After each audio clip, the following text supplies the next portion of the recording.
Hey everybody, this is Adam with the Productivity Academy. Real quick before we get started today, I wanted to say wherever you're watching this, either up there or down there somewhere, if you have questions about productivity or time management, productivity apps, any of that stuff, you can click on that link, and if it's not there for whatever reason, I'm looking at it now, you can go to productivity.academy/questions and just pop it in there. So it'll take you to a form that says, what's your single biggest productivity or time management problem, and you can just pop in your question there, and then I use those to answer questions if I don't have live questions during this Q&A. So originally these are right now, for now at least, these are on Facebook, on the Productivity Academy page at 10 a.m. on Wednesdays Eastern Time, and then I'm also putting them over on YouTube, so people who are on YouTube, if you're watching that there, you can catch these there. So you can always go to that link though, throughout the week anytime and just ask a question, and then when the show comes up I'll go through those questions too. So alright, let's get into it. Alright, the first question today is, why do you use Todoist and does it make you productive? Alright, so why do I use Todoist? Well, I still use it, is the first one. So I use Todoist, and I also have Focuster, which people have probably heard me talk about. So I highly suggest you check out both of them. I personally use both. I think eventually I'm going to move to one or the other, but I'm actually using both. So just to say that. Okay, now why? Because I really like Todoist. I think that some of the features they have are really nice.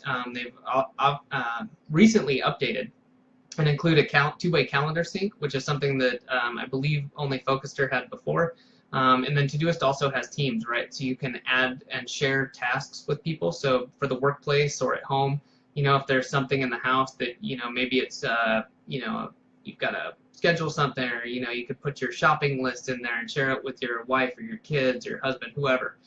That's really handy. But more so is kind of like the baseline, like why it doesn't make me productive, is that it's that gathering point for all of my tasks when I have connection. So if I have my phone or my computer, I can, grab my phone and use the little Todoist widget and just pop in something, whether it's a reminder, an actual to-do or a project note, something like that. It just goes in there, and that's how I use it. And it's really handy because then I can go through there and do the triage, right? If it's just a reminder or note or something, I can pop that into Evernote, because I find that Evernote and other ones like that, it takes a while to actually get the information in there. When I say it takes a while, this is all relative, right? It takes me maybe 30 seconds or a minute on Evernote, whereas in Todoist it takes me 5 seconds. So I really like that. So if something comes to mind, I can just quickly dump it into Todoist and then deal with it. And then in the morning, when I do my daily review, I'll go through Todoist and do a little prioritization and kind of batching. And what I mean by that is I'll literally sit there and do a quick reorganization, because I'll have maybe kind of, a bunch of different tasks, and I'll put them together, because you can click and drag and move them around so that you have like items together. So maybe for one business, I'll have all those tasks of the day laid out. I'll have something where I need to talk to an assistant, and then things around the house will be, batched together in one block. So mentally, when I look through this, I'm not, all over the place, and I can then prioritize and go. Cool. So that is, for me, how it works, and those reasons are what help me be productive by using Todoist. Because just signing up for Todoist isn't gonna magically, make me productive and make the time management god smile down upon me. So it's putting it into the right process that then combines and will help you out. All right, let's see. Question number 2. What is your method of using your time efficiently without forgetting tasks? Okay, so this is good. So this ties into the question I just answered.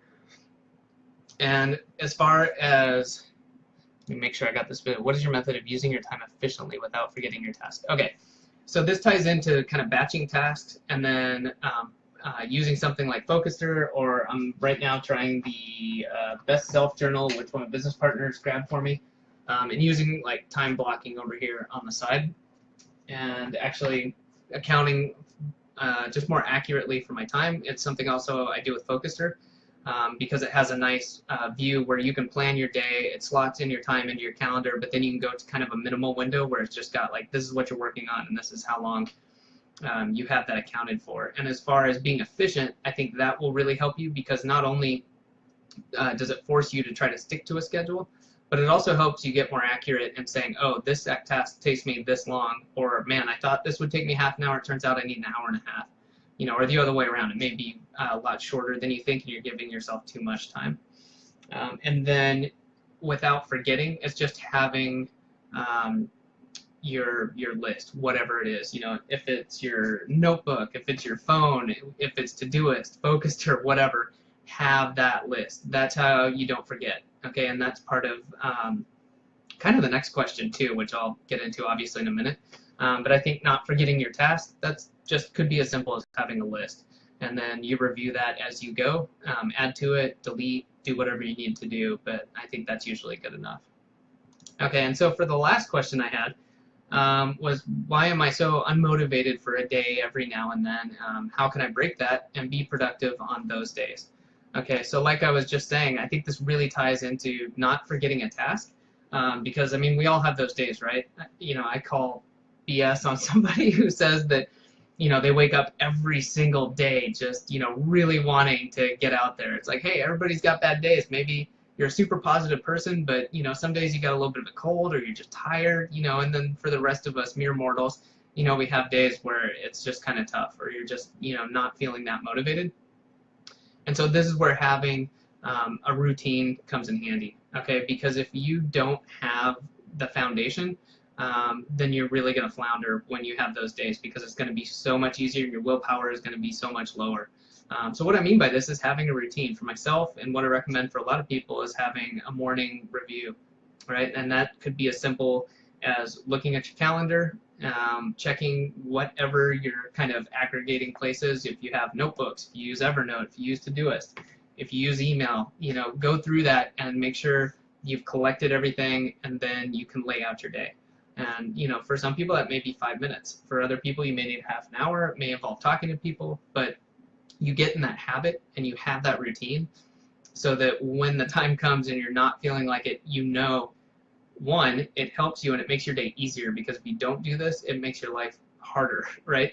And then on top of that, hey, I just need to sit down. If I can get through this, I can, prioritize, I can batch my tasks, and I can make my day easier by saying, you know what, maybe there's some more things that I can either delegate or they can be moved to another time slot. But these things need to be done, and if I just go ahead and get them done, then my life will be easier, I'll feel better. And then also on top of that, by getting some stuff done, right, you're starting that momentum and you're gonna feel more motivated just by doing it. So not a super big secret there, but I think that the underlying thing you need to have is a routine. And for me, again, that starts with that morning routine, because when you get up, right, you want to win the day, you want to win the morning. So start off with some sort of a review that lets you kind of have some quick wins, and then will help you just kind of get more motivated as you go, even if you start off feeling kind of bad. So, all right, hopefully that helps. And like I said at the beginning too, if you haven't submitted a question before, wherever you're at, up top or maybe down below, you can go to productivity.academy/questions and just pop it in there. And if you got anything besides that, comments or anything like that, you can leave it here on Facebook. If you're viewing it on Facebook, if it's YouTube, just leave a comment and let me know. Other than that, I will see everyone next week, and thanks for watching.